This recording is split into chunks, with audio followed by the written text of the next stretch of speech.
Lep dober dan, spoštovane novinarke in novinarji. Sem vesel, da ste prišli v takšnem številu ob tem dogodku, ko smo skupaj z ekipo Ministrstva za infrastrukturo obiskali skupino GEN ter seveda tudi sedaj Nuklearno elektrarno Krško. Hvala najprej tako direktorju NEK kot tudi direktorju in ekipi skupine GEN. Hvala poslovodstvu za dobro vodenje, kar se tudi odrazi potem v številkah. In tudi hvala za konstruktivno debato in diskusijo o vseh odprtih vprašanjih, ki smo jih danes tudi naslovili in verjamem, da jih bomo zelo hitro oziroma v kratkem času rešili.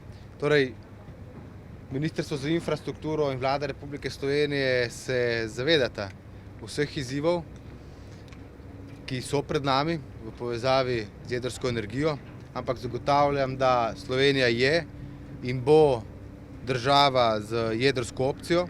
Torej imamo Nuklearno elektrarno Krško, ki proizvede približno 1/3 vse električne energije v Sloveniji. Jedrska energija nam zagotavlja prvič varno in drugič zanesljivo energijo z majhnimi vplivi na okolje, kar je tudi zelo pomembno. In ob delovanju se ne sproščajo torej toplogredni plini, o čemer potekajo sedaj številne diskusije. Obratovanje NEK po mednarodnih merilih dosega tudi visoke varnostne standarde. Zanesljivost in učinkovitost obratovanja sta tudi v svetu prepoznana kot primer dobre prakse. In to nas na vodstvu Ministrstva za infrastrukturo tudi veseli. Torej v Sloveniji potrebujemo zanesljivo in konkurenčno oskrbo z električno energijo in to nam zlasti NEK zagotavlja že skoraj 4 desetletja. Tako da to je potrebno v tem trenutku poudariti. Naše temeljno vodilo pri razmišljanju o ohranjanju jedrske opcije v Sloveniji je odlično in varno obratovanje in delovanje jedrskih objektov v Sloveniji ter priprava usmeritev za vse odločitve oziroma vse potrebne odločitve o prihodnji rabi jedrske energije.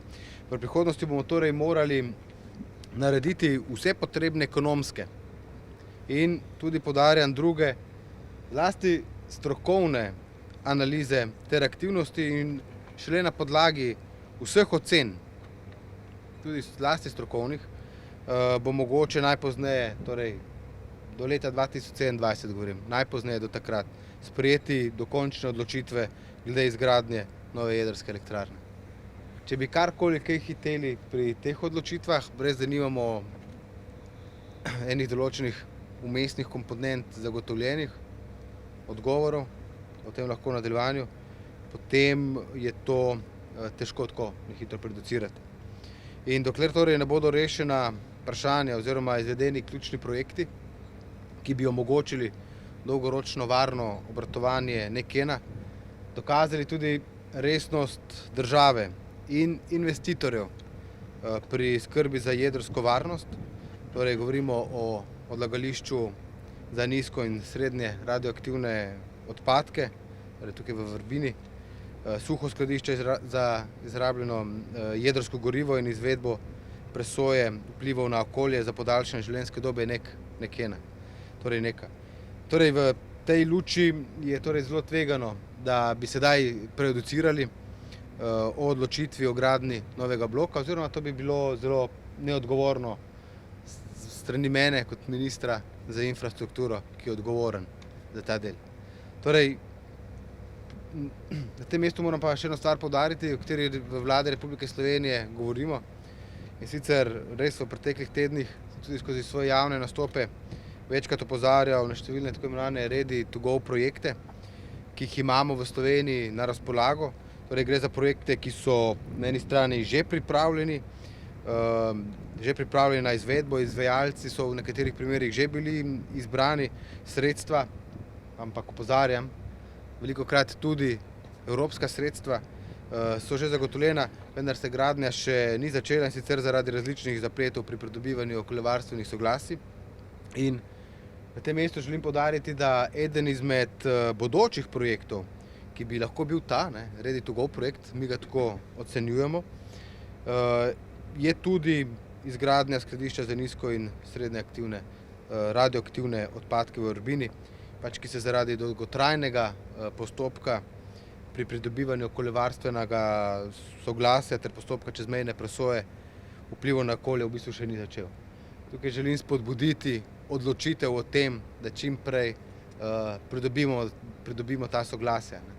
To ni odvisno od našega ministrstva, niti ne od vodstva obeh družb, ampak zlasti od drugih deležnikov.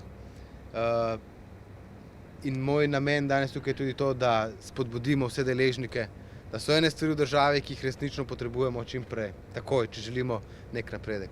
In prej, kot bomo mi imeli odločitve glede tega skladišča, prej bomo lahko tudi sprejemali odločitve o morebitni gradnji NEK2. To je eden med tistih ključnih elementov, na katere sem želel uvodoma opozoriti. Tako da, gospoda direktorja, beseda vajna.